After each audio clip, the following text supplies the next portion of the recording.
Assalamualaikum warahmatullahi wabarakatuh. Selamat pagi anak-anak. Salam sejahtera buat kita semua. Ibu berharap kalian semua sehat walafiat, tidak kurang apapun, dan tetaplah di rumah, jaga kesehatan, dan tetap melaksanakan protokol kesehatan.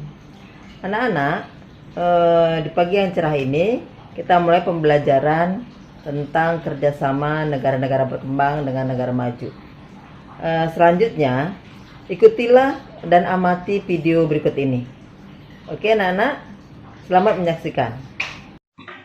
Assalamualaikum warahmatullahi wabarakatuh. Selamat pagi, salam sejahtera untuk kita semua. Materi geografi kelas 12 KD4 kali ini kita akan membahas tentang kerjasama negara maju dan negara berkembang. Kompetensi dasar, indikator pencapaian kompetensi dan materi bisa dilihat. Ada 5 materi atau 5 sub KD ya, subbab. Dan kita kali ini akan membahas tentang karakteristik negara maju dan negara berkembang. Di dalamnya juga akan saya bahas tentang sejarah munculnya negara maju dan negara berkembang, indikator negara maju dan negara berkembang. Akhirnya nanti akan kita simpulkan karakteristik dari negara maju dan negara berkembang. Kita awali dari sejarah munculnya negara maju dan negara berkembang. Sampai abad ke-16, keadaan ekonomi di seluruh dunia relatif sama. Semua negara menggantungkan ekonominya pada sektor agraris, sehingga belum ada sebutan baik bagi negara maju maupun negara berkembang. Abad ke-17-18, muncul revolusi industri di Inggris dan merubah tatanan ekonomi dunia menjadi berstrata.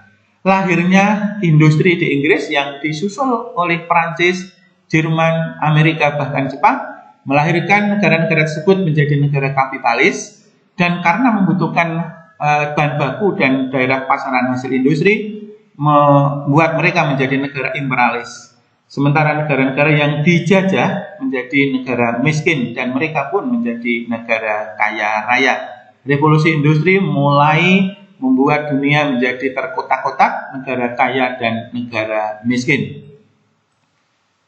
Pada abad ke-19, ya, akhir abad ke-19, muncul industri jasa ditandai dengan lahirnya listrik yang menggantikan mesin uap.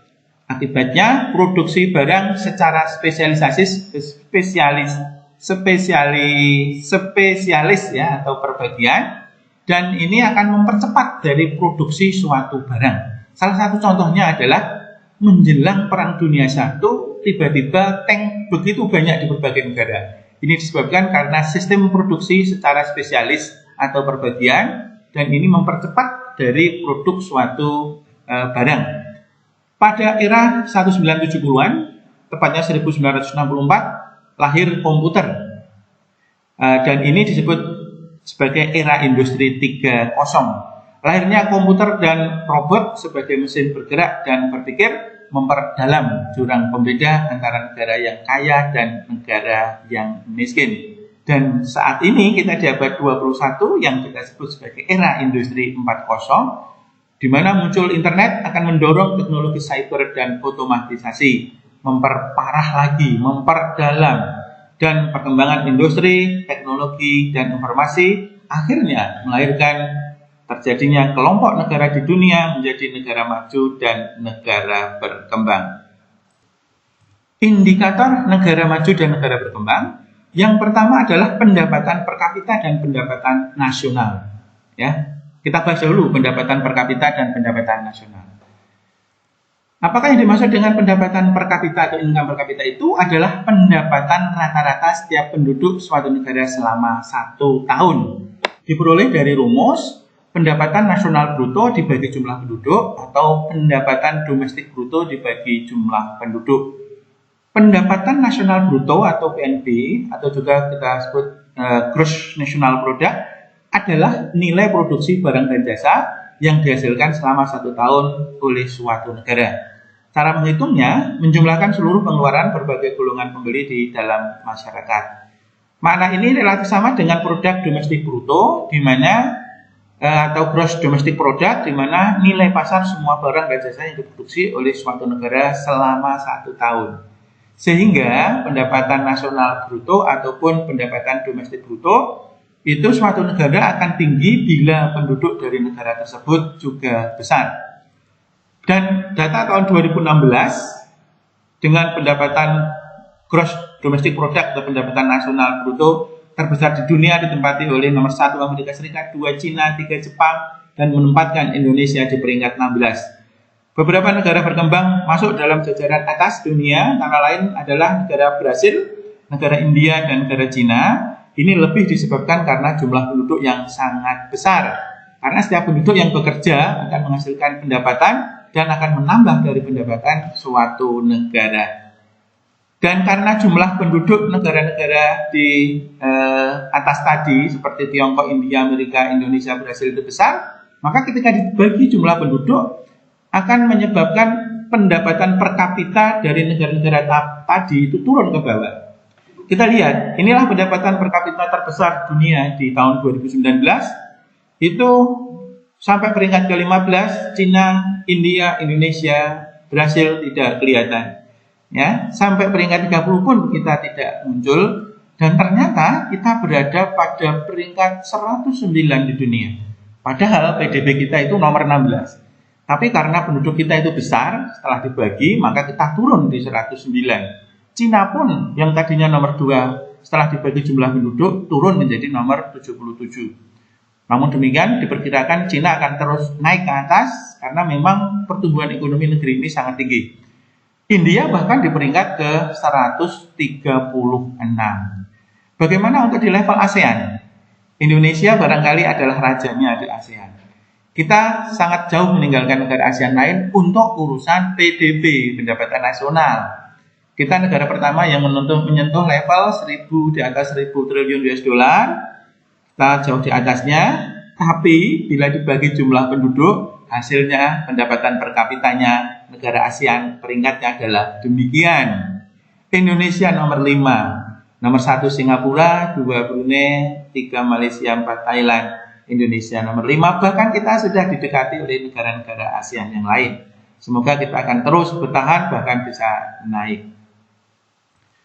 Bagaimana sebenarnya posisi income per kapita itu oleh PBB, Bank Dunia itu membuat peringkat.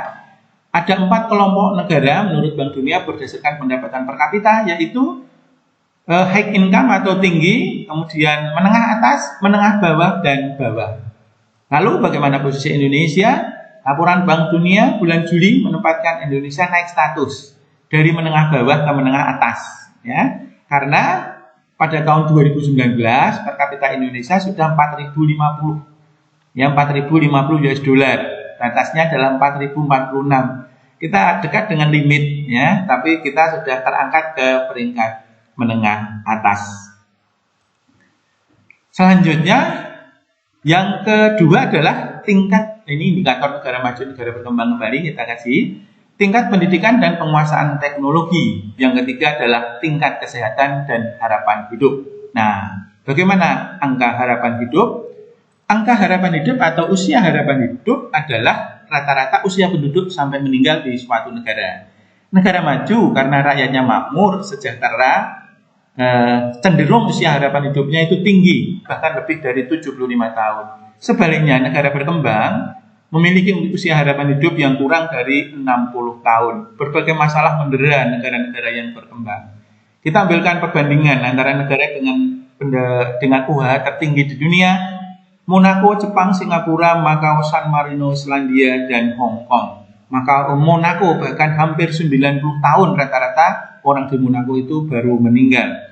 Kita bandingkan coba dengan negara dengan UH terendah di dunia, Afrika Tengah, Lesotho, Sierra Leone, Zimbabwe, Guinea-Bissau, Zambia, Afghanistan. Memiliki usia harapan hidup yang sangat memprihatinkan. Bahkan rata-rata penduduk Afrika Tengah meninggal sebelum usia 46 tahun. Ada satu negara di Asia yaitu Afghanistan. Ini memang lebih disebabkan karena kondisi konflik berkepanjangan di negara itu. Sehingga usia harapan hidup mereka hanya sampai 47,32 tahun. Bagaimana kondisi di Indonesia? Bisa dilihat. Menurut Badan Pusat Statistik tahun 2018, usia harapan hidup penduduk Indonesia mencapai 71,2 tahun. Dan ini lebih baik dari 2 tahun sebelumnya yang hanya 69,19 tahun. Indikator negara maju dan negara berkembang yang keempat adalah pertumbuhan penduduk, yang kelima mata pencarian penduduk, 6 tingkat pengangguran, 7 adalah angka dependensi rasio atau ketergantungan, dan yang ke-8 adalah daya beli masyarakat. Nah, setelah kita tahu indikator negara maju dan negara berkembang, sekarang kita bisa menyimpulkan bagaimana karakteristik negara berkembang. Yang pertama adalah memiliki pendapatan per kapita yang rendah, ya, kurang lebih di bawah 1.000 US dollar. Yang kedua, tingkat pendidikannya rendah. 3, penguasaan teknologi masih terbatas. 4, tingkat kesehatan rendah. 5, usia harapan hidup rendah. 6, pertumbuhan penduduknya itu tinggi. 7, mata pencarian penduduknya umumnya bertumpu pada sektor agraris. Tingkat pengangguran relatif tinggi dan angka ketergantungan sangat tinggi, serta daya beli masyarakat yang sangat rendah. Sementara ciri-ciri atau karakteristik dari negara maju, yang pertama adalah pendapatan per kapita adalah tinggi, 2 adalah tingkat pendidikan tinggi, menguasai ilmu pengetahuan dan teknologi, terjaminnya kesehatan masyarakat sehingga nanti akan bisa membuat usia harapan hidup mereka itu biasanya tinggi, tingkat pertumbuhan penduduknya sangat rendah, mata pencarian penduduk biasanya bertumpu pada sektor industri dan jasa. Angka penganggurannya rendah, kemudian angka ketergantungan atau dependensi rasio rendah, dan daya beli masyarakat rendah. Demikian kajian tentang karakteristik negara maju dan negara berkembang. Lalu bagaimanakah kondisi Indonesia itu negara maju atau negara berkembang? Akhir-akhir ini kita sering melihat berita Indonesia adalah sebagai negara maju. Nah, itu akan kita bahas setelah video ini, karena itu silahkan disaksikan. Baik, terima kasih. Oke anak-anak, kamu telah menyaksikan dan mengamati video tadi. Selanjutnya Ibu tugaskan merangkum materi yang ada di video tersebut. Kemudian kirimkan ke GCR. Oke anak-anak ya, tetaplah di rumah, stay at home, dari kemana-mana. Semoga kamu sehat-sehat terus, terhindar dari COVID-19 ini. Oke, terima kasih. Wassalamualaikum warahmatullahi wabarakatuh.